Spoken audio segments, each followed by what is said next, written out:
Welcome to episode 90.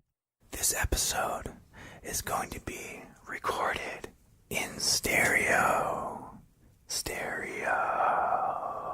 This is the ASMR episode that only true 90s kids will understand because it's episode 90. Even though that if you were actually technically born in the 90s, for example, 1990 or 1991, you would have missed most of the trends associated with the decade that were actually mostly enjoyed by 80s kids who were born in the 80s, late 80s, things of that nature. So only true 90s kids understand that they didn't really get to enjoy the 90s at all. Welcome to the ASMR intro. For example, I was born in 1991. My first memory takes place on New Year's Day in the year 2000. I didn't know who DJ Jazzy Jeff was until 2007. Now I'm going to rub a crayon against a survival knife sheath. Do not fall asleep. Okay.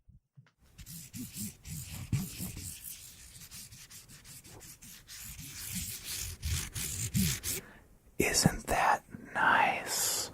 Wait, are we actually doing an ASMR thing or are we going to start the show? Oh, let's start the show. Oh, okay. Hold on a second. All right, I had to turn off the other two microphones.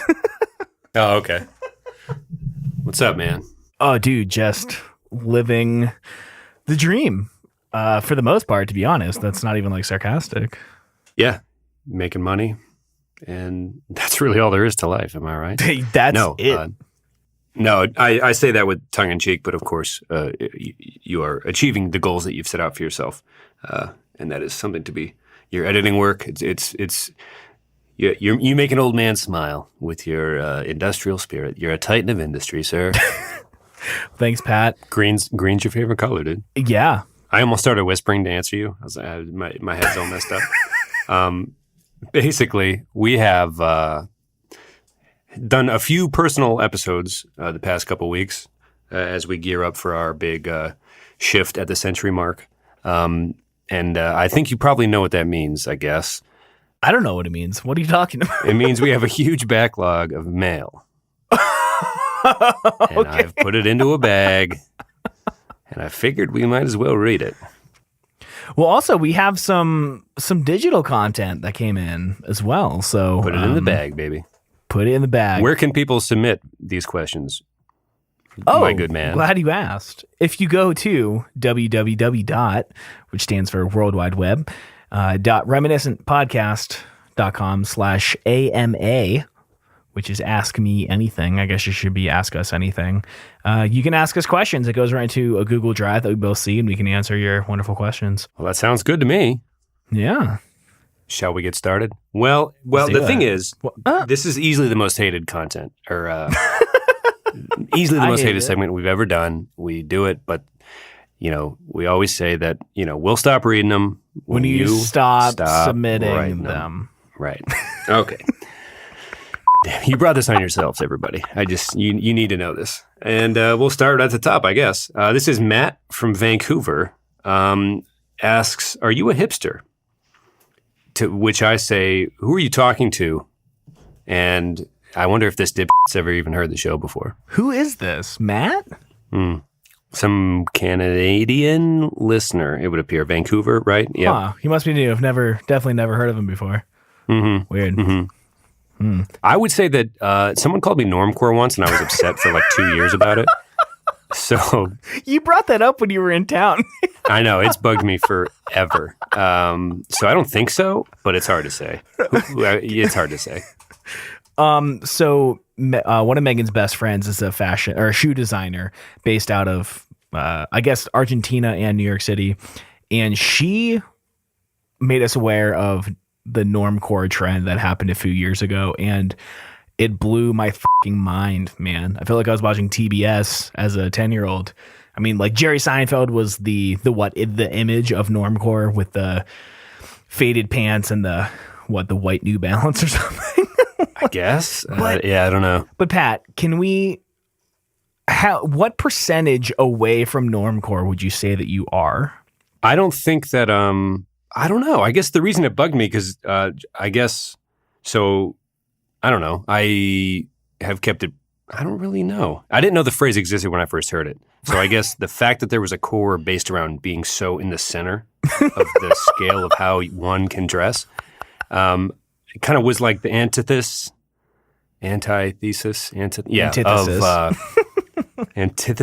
of what cores are, right? So I was like, this is fucking stupid. And it's gotten way dumber over the last 10 years, ever since I first heard that phrase. So it's not necessarily frustrating as much as like, you know, what's that Princess Bride quote? Like, I don't think what you think it means. Or, that was an awful Andre the Giant impression. No, I'm not even going to try it again. Anybody want a peanut? Anybody want a peanut? That's a little better. I like that. Anyway, not sure. I don't know. Pat, no, you're not a hipster. I think we can keep talking about how regular I am, or like that would be the most riveting radio of all time for sure. Can hipsters live in Cincinnati? I don't know. I've never tracked their migration habits, so it's hard to say really. I'm sure there's certain packs of them definitely inhabit parts of the Midwest, the Middle Western states to be sure. But yeah, again, I imagine Williamsburg in New York is probably the hotbed. Or is Denver, Colorado the hotbed? And you still have to answer the question, my man. Before I answer the question, I just want to say, when I worked at Northside Social, the coffee shop in Arlington, Virginia, we definitely catered to a yuppie crowd. It was like a bunch of, Could you define yuppie for me real quick, just so I know I'm on the right track? Young professionals, I guess, in suits, like kind of freshly out of college going into the business world, right? Okay. Fraternity lacrosse bros that are working in finance. Exactly. Which is like so not Which hipster, is right? Finance boys, as we've mentioned on the show before. Oh, God. Would you and I have spent time I became one over the past 3 years being finance boys, so who are we to talk smack, really? I think I was, 10 hours? I spent 10 hours as a finance boy and then lost $30. So there was a legitimate Yelp review on Northside Social, 1 star out of 5 stars, and the negative review said that the hipsters that go to that coffee shop aren't even real hipsters.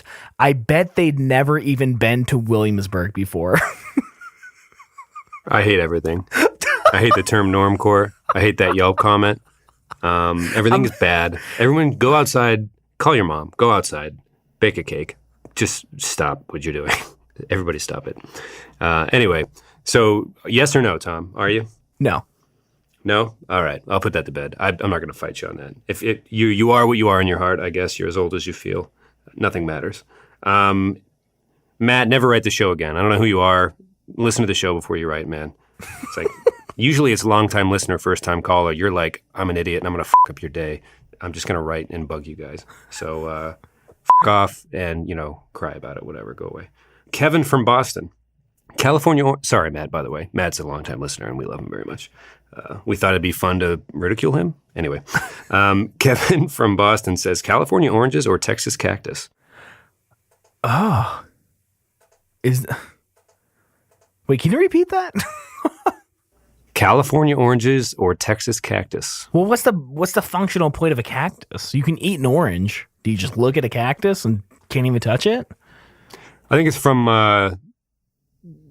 there's a cheer in the movie or The Replacements, and it might predate that, but California oranges, Texas cactus, we play your school just for practice or whatever. Oh, well, California oranges, if we're talking about food, but it doesn't. Yeah, if we're just looking at it from the items themselves, I would have to say oranges as well. Yeah. Cactuses are a touch prickly. Although we do have both in our kitchen. Interesting. But I eat more oranges than I eat cactuses. So maybe Kevin from Boston's stalking you and just describing a still life painting he's working on while you sleep and as he stares through your kitchen window. Can you repeat which that? is to be the focal point of his stalker-based art. Moving on. Terry in Tuscaloosa. Lug nuts or slug butts? What is it? Hail to the lug nuts? Of course. All right.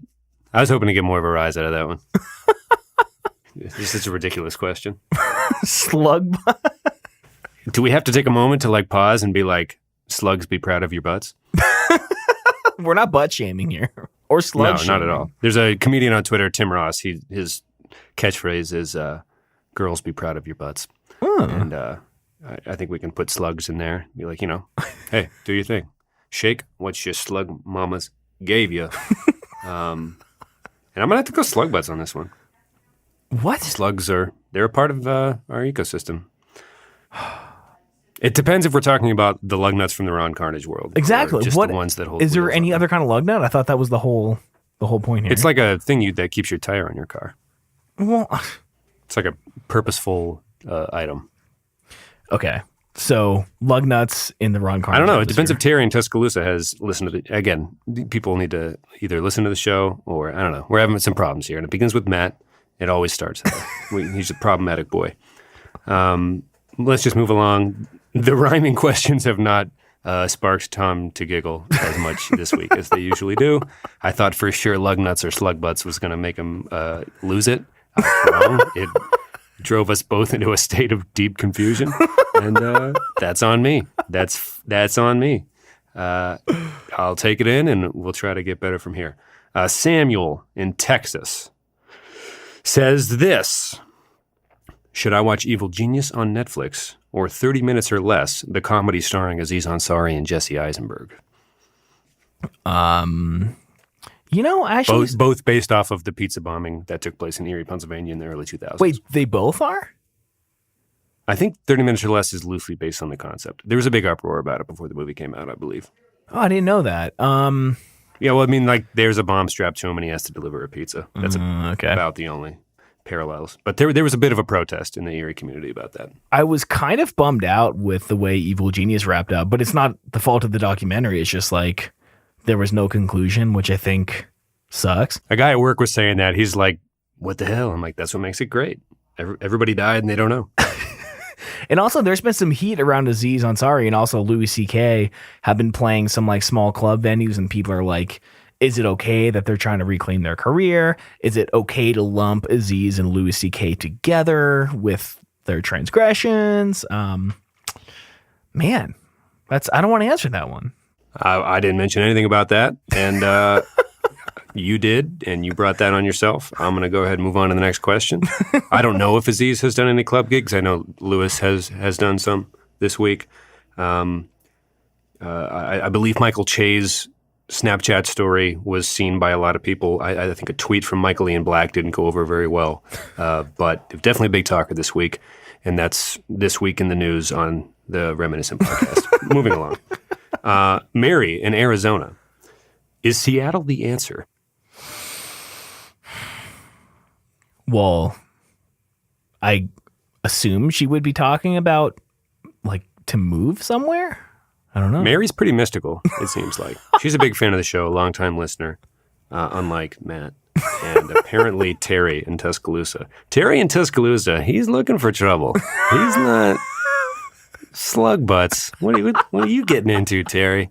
What's your life like? Changing tires, collecting slugs, looking at their butts. You got a little something going on down there in Alabama, sir. Roll Tide, you crazy son of a bitch. You keep doing you, Terry. But Mary's a little more of a mystical creature, longtime listener, not a dipshit like Matt, who resides. Sorry, Matt. Part of me wonders if he just enjoys hearing his name because he's become a third character, like a third ghost host on the show almost. And I can't tell if he listens because he likes when he hears his name. It's never positive. And we're just going to keep doing it, and he'll probably tweet us like he always does. We love you, Matt. Thanks for listening. Quit f***ing up, though. You're really just ruining and putting brakes on the show hard. Unlike Terry, who is giving us lovely content, both lug nut and slug butt related. I'm going to keep milking that rhyme until I get all the juice out of it I thought it deserved to begin with. And anyway, back to Mary from Arizona's question. Mary, Arizona says, is Seattle the answer? I believe she might be talking about moving there. Honestly, it might be. That's all I needed to hear. Yeah, it might be. I've thought about it. Yeah, who hasn't? Right?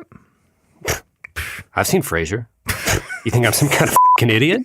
You think I'm some kind of waste of energy and life? You think I haven't watched Frasier and been like, hey, listen, we've all been there. We've all been there. Niles kind of throws a wrench at things. It just kind of complicates things. But the dog's cute. The dad's ornery. And rest in peace to that actor, by the way. Thanks for the smiles. And yeah, I would say maybe as well. We'll just have to see. Thanks for the question, Mary. Very thoughtful stuff from you. Would you move to Seattle with me? Yeah, dude. Let's do it. Fuck it. Shut up. I don't know. We both said maybe to the question, and then you immediately were like, so we're doing it? I'm like, I don't know. We didn't commit. Nothing about how we answered that question was like a commitment in any way. I thought we were just going to like breeze through that like we always do when we talk about where we're going to move together. Like, wouldn't that be cool? And then like never actually taking the conversation seriously. I'm guilty of it, for sure. Beth in Bangor, Maine says, quote, Tom, I want to get my husband some of your beard balm. What's the timeline there? Question mark. Christmas gift? Next year birthday gift? Question mark. Keep doing your thing. Well, thanks, Beth in Bangor, Maine. Well, I don't know if we've officially announced this, but I think the first Ron Carnage book is being published on Christmas Day. Just hired the graphic designer to do the novel art spread. So I think Christmas might be a bit of a push, especially because I'm trying to do like an official launch with like partners and promotions and I think we've talked at great length about the company and stuff, but I did make a test batch yesterday. Turned out super well. Got a bunch of samples. I plan on going downtown to Denver, handing some out in exchange for some photos and promotional material and giving them, you know, discounts and stuff for when it does launch. But I am hoping for late first quarter of 2019 to answer your question. Cool. Yeah. Nice. I'm excited for you, man. Thanks. Me too. You know, it's all part of the plan. Become self-employed, but still be doing like 3 or 4 things because I get bored super easily. So You are, hey, keep putting lines in the water. Something's going to bite. Am I right? Terry knows what I'm talking about. That motherfucker's caught some bass in his day. They fight sideways. They're tough. They're tough to get on the boat. I think anybody from down Tuscaloosa way would tell you the same thing. Okay, this is from Chris in Columbus. Is voting the coolest? Oh, man. I swore I would never vote when I was younger, and I still think it's kind of bullshit, but I will do it just in case it is legitimate. I'm going to say a hard yes. Please do it, everyone, despite Tom's literal yawn that started during the question. Voting is super the coolest. Do it. Get out and rock the vote, as it were. But okay, moving along. All right. Let's not move on. Can I please ask you something? Please, yes. I would love it. I need it. Regardless of who you wanted to win, should someone be president that lost by 3 million votes? Is that a good voting system? This show is not really that type of show. You've mentioned Louis C.K. You question the Electoral College. I'm not touching it. I appreciate your efforts, but also kindly, and I say this with all due respect, you can right off. Not going there, not touching it. If people flood our Twitter feed with begging us to become a political show that also handles certain movements and the ramifications of those, then perhaps we'll pivot when we hit the century mark to there instead of where we had already planned. But no, I'm not. Nope. Let's not do that. Okay. I don't want to do that. There was a very, very good episode of Hello Internet where they talked, probably a couple of them, about different voting systems throughout history and different cultures. And I think they pretty much summed up that the way America does it is just like the worst in every way. But there are some really interesting aspects of it that I never knew. Different ways to try to make things fair for everyone, but also secretive. And I'll try to find a link and put it in the show notes. I thought it was really interesting. Yeah, I mean, 1776 was like a while ago. It was like a bit ago. And I think there were some smart dudes involved trying to do good things based on what they knew. But how could they have known? Some time has passed, and that's something to consider across the board, probably. So, sure. Is that enough? Is that committal enough for you? Yeah, should we talk Are you happy now? Should we talk quickly about the Second Amendment? Yeah, dude. Let's 3D print some opinions about that fucking topic. Just joking. Laura in Georgia. Blaze right past. Laura in Georgia says, where do you see yourself in 5 years? Seattle? I don't know. Yeah, dude, Seattle. It's I don't know. fucking lit, dude. It's fucking trill, dude. I don't know. I would love, just the normal niceties of life, to still be married, maybe have at least 3 more dogs with 5 acres somewhere. Fudge. Yeah, I want to be a homeowner. That's kind of like the biggest thing. Like, I want to be a homeowner. I want to be self-employed, and I want the implications that come with someone who is a homeowner.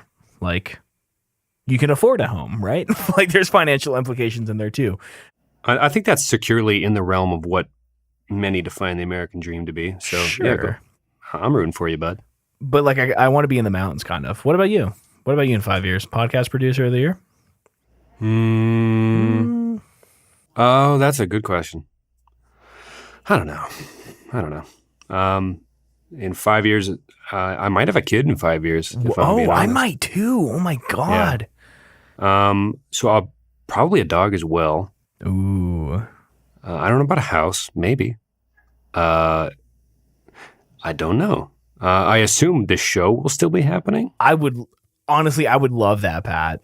If we just made that the goal, I mean, I wonder how big the show would be. I mean, it's already grown in my head, what has amounted to a disturbing degree. Far too large. People in Australia and England and Canada listening. We've got some Russia hits too. Yeah, it's and they interact with us. It's great. It's oddly nice, and everyone's been really nice, especially Matt. It'd be cool to do the show for 5 years and just see who else we can meet. Met a lot of great people so far through it, so it's been nice. I'd like to set that as at least one of the goals. Yeah, it is kind of wild that like no one's ever tweeted us and been like, "Yo, this show sucks." I'm shocked. I'm honestly shocked. I thought there was going to be some. I don't know. I think people who weren't into it just kind of like, I don't need this, so they just like don't have to engage if they don't want to. You know what I mean? Like, you really have to go out of your way to consume it. So at that point, I don't think you're going to be like, you'd have to go into an app, find us, download which is it. damn near impossible. Actually, I've been noticing we pop up sooner into the word as you type it. I think we've gotten, like, you have to go deep into the scent part.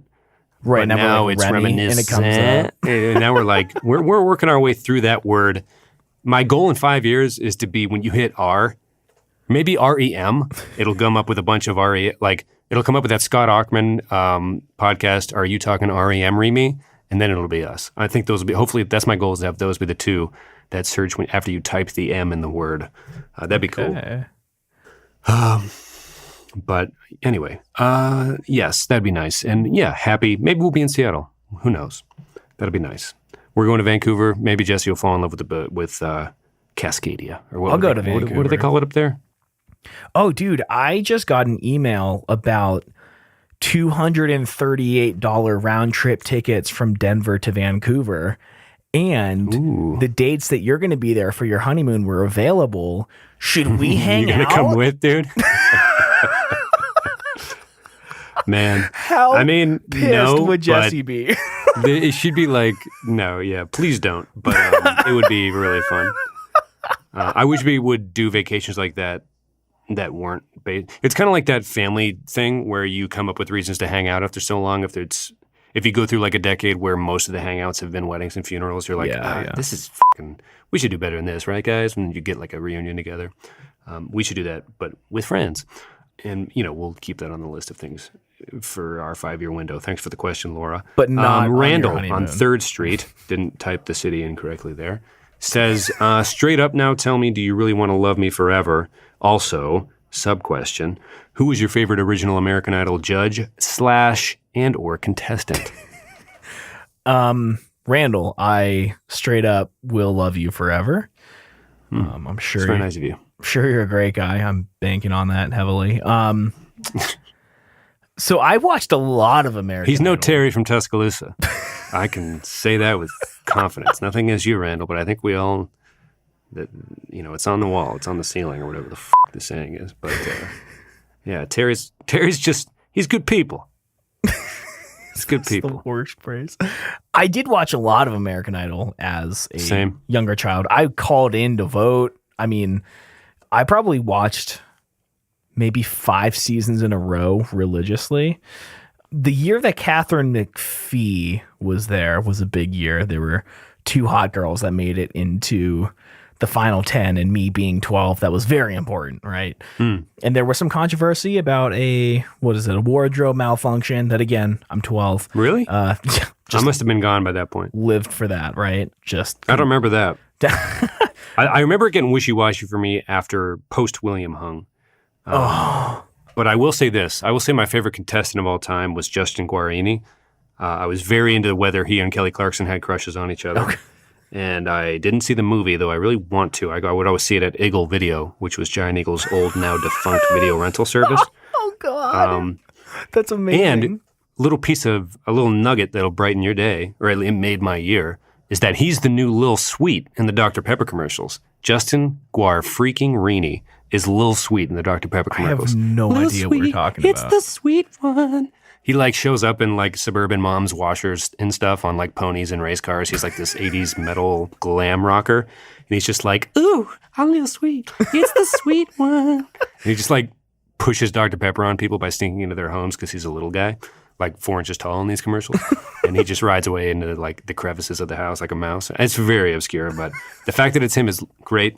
And he's got some pipes. Of course, it's Justin. And he's my favorite contestant, I'd have to say. And my favorite judge, it was probably Paula. Sure. She was always so happy.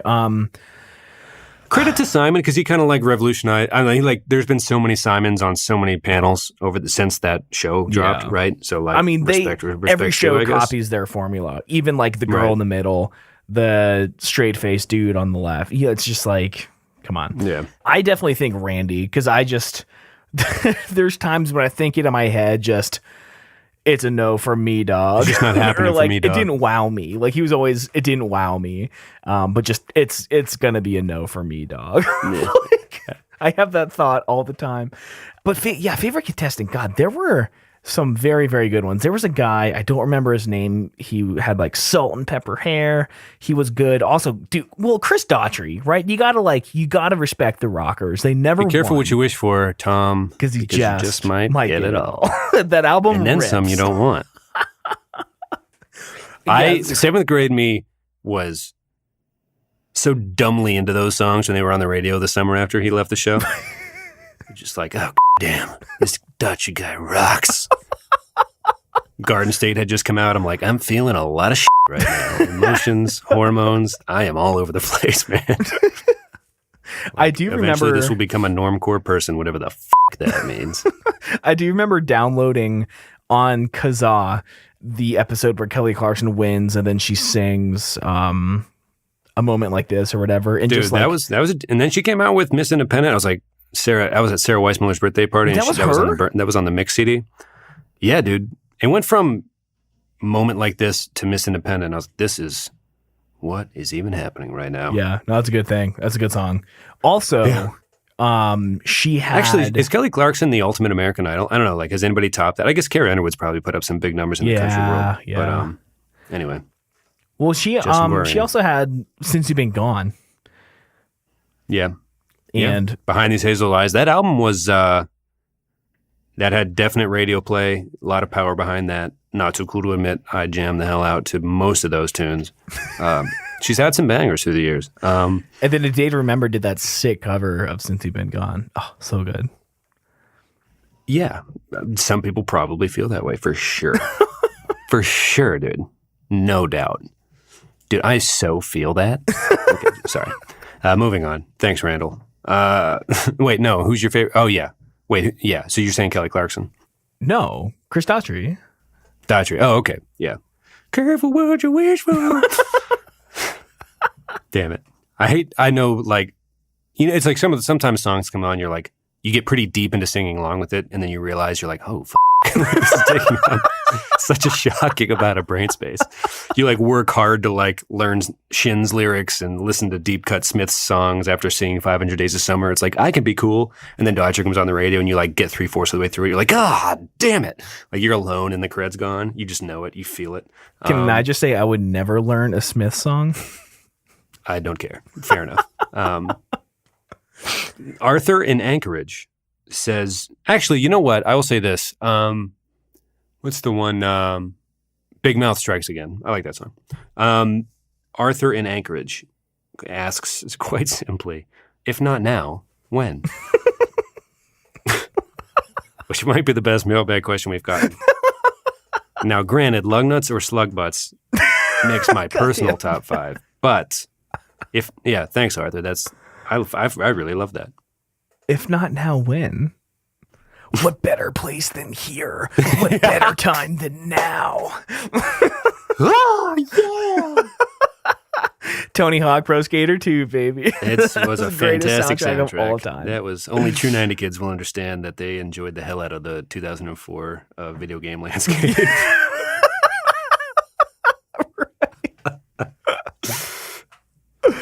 Oh, man. Oh, man. Yep. Thanks, Arthur. That was fun. I like that one. That was a fun. Here we go. One last one. We had a lot of leftover mail. This is an extended mailbag episode for those of you who haven't caught on by now. Garth in Anchorage. This is going to be good. To Anchorage? Garth in Anchorage, Alaska. Okay. Yeah. A bear, as they say in Pittsburgh. Tom, you working with all 10 toes, or what's the situation down there?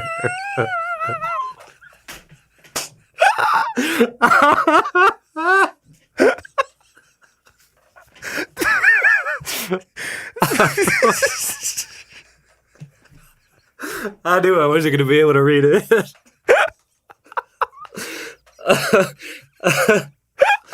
Man.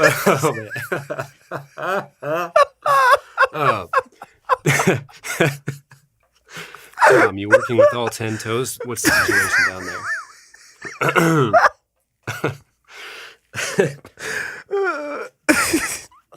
Was it worth it, Matt? Was it worth it?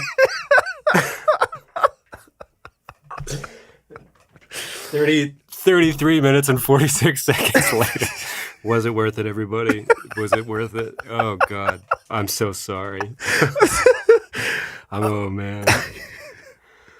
Oh, God. Okay.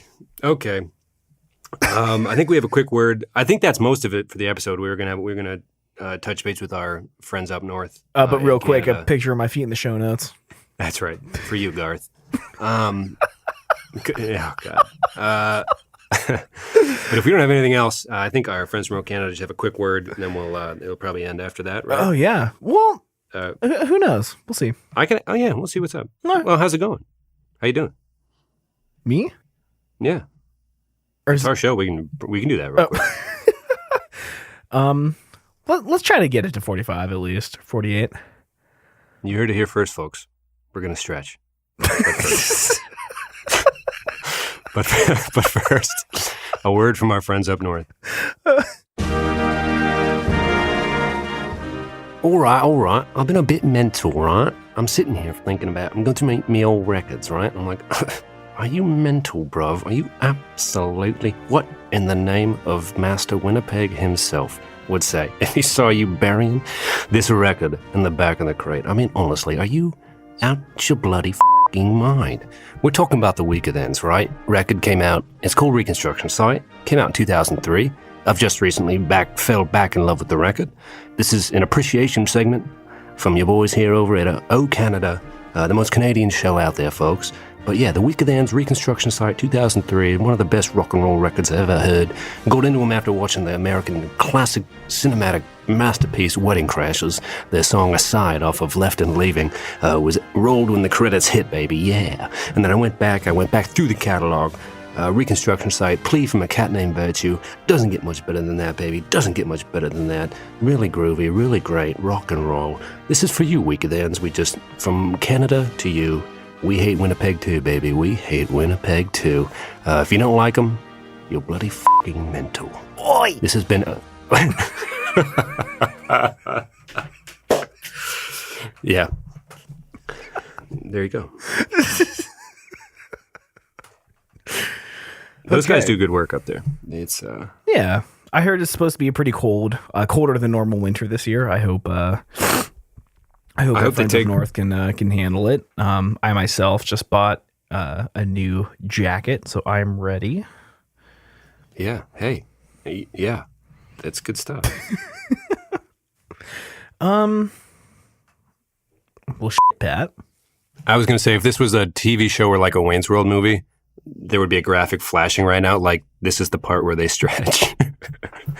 This is the part. This is the part. This is the part. So wedding prep's getting pretty good. This is the third episode before. So this is the pre-wedding episode. We'll record a double session this weekend. Yes, to get us through through both the wedding week and when I'm in Vancouver. Vancouver, baby, yeah. Vancouver, very groovy, baby. Yeah. So it's like half Steve Irwin, half Austin Powers, half a shitty Mick Jagger. I can never tell. It's 150% of something. I can tell you that. It's no doubt, no doubt. It's mostly an excuse to use the phrase, "Are you bloody mental, bro?" I say it just all the time, like in life now. Yeah. Yeah, it gets me going. Kind of like Terry from Tuscaloosa, who I have a feeling is going to make another appearance on the show in the near future, because I love who that could be. So we're going to explore that for sure. What if? So sorry to take away from the wedding talk. We'll get back to it. That should be in the new hurling book. Terry from Tuscaloosa came over on a ship. Something about slug butts. Something about slug butts. I like the creative energy that gets churned up on this show is just really week in, week out, man. Just really blows me away. No, I like that. Speaking of Karnage, you have decided to get a book out. I guess we both have, right? From the old Elemental offices, taking the bones of what was a project that got started there and piecing it together, it sounds like, which is fun. It's going to be a main story and then a bonus story afterwards about some of the hurling stuff.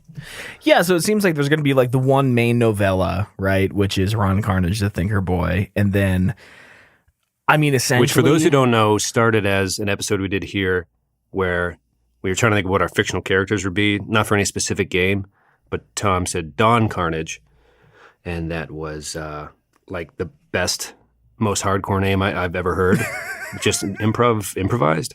So I thought it would be the best nickname possible for someone who enjoyed Karnage that much. And in my head, it would be funniest if he was, his specialty was thinking, and not exactly hand-to-hand combat. But it turned out in the movie the TV show DuckTales, excuse me, there's a villain called Don Carnage. Don Carnage! That's it. Look up the YouTube videos. It's worth your time. In the show notes. Yeah, exactly. So we decided to, and a few of our old pals back at Elemental when Tom first launched this thing, some stories started to get written down for Ron, the Thinker Boy. And now you're taking that collection and you're going to, I think, make it available for, dare I say, purchase. Yeah, so I think the conversation we were having was like... And if you've listened to the show, you know all about it, Ron. So I think it all turned out from a joke, and it ended up being like 40,000 words.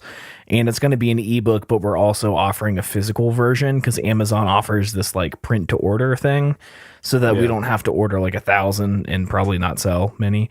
So yeah, I'm doing artwork right now. We have a guy who's going to be illustrating the three main characters and just, all kinds of stuff to try to get some kind of anticipation, maybe release some very, very, very short stories just to introduce people to the characters.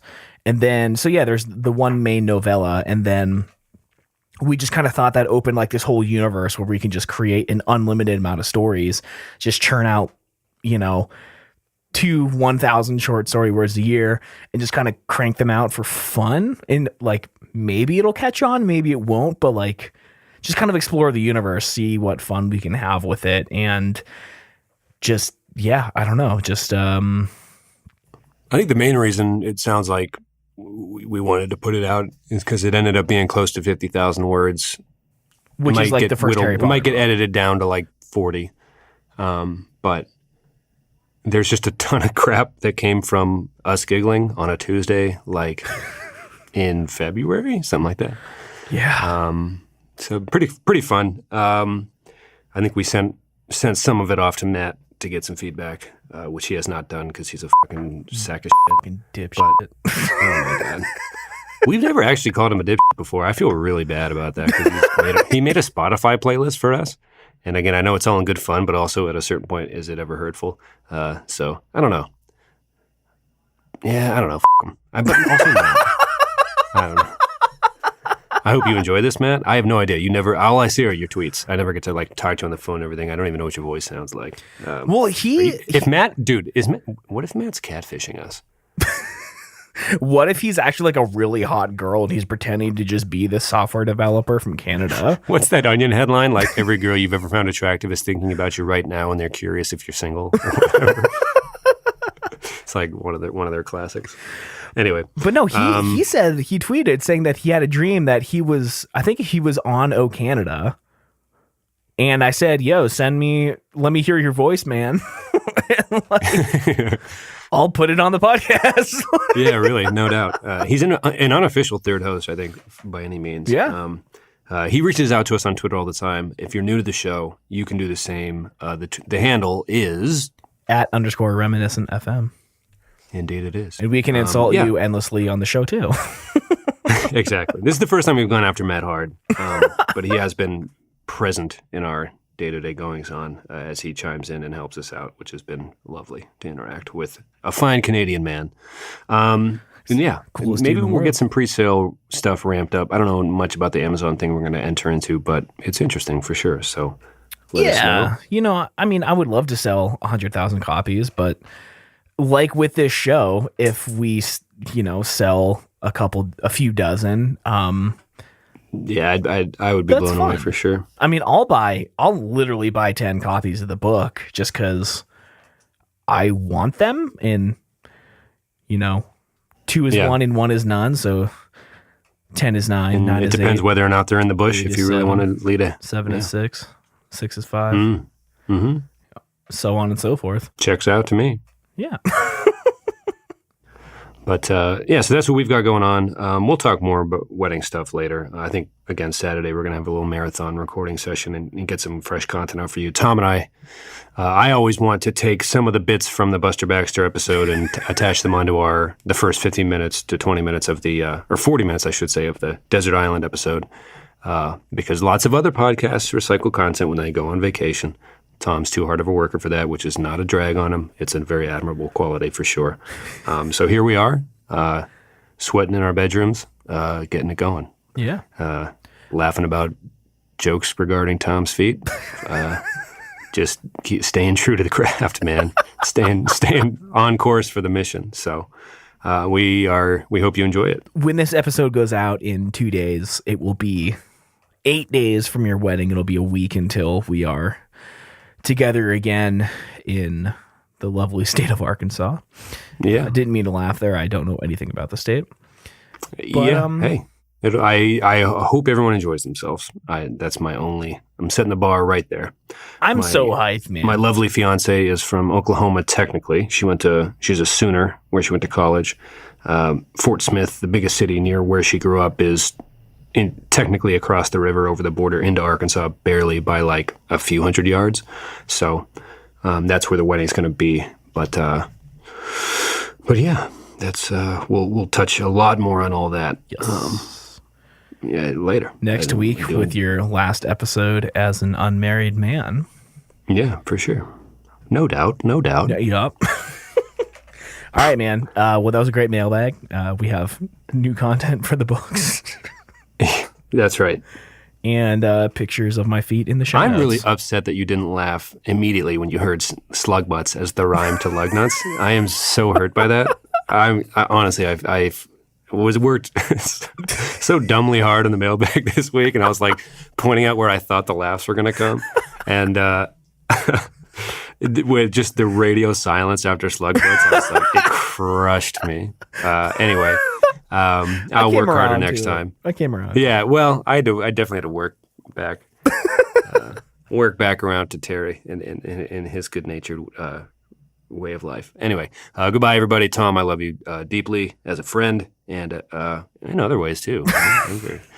Anyway, yeah, take care. Good luck in all your endeavors, and I'll talk to you in a few days when we do our little pre-wedding special. All right, man. Love you too. Talk to you in probably like 5 minutes. Bye. Bye. Ba ba ba ba ba ba ba.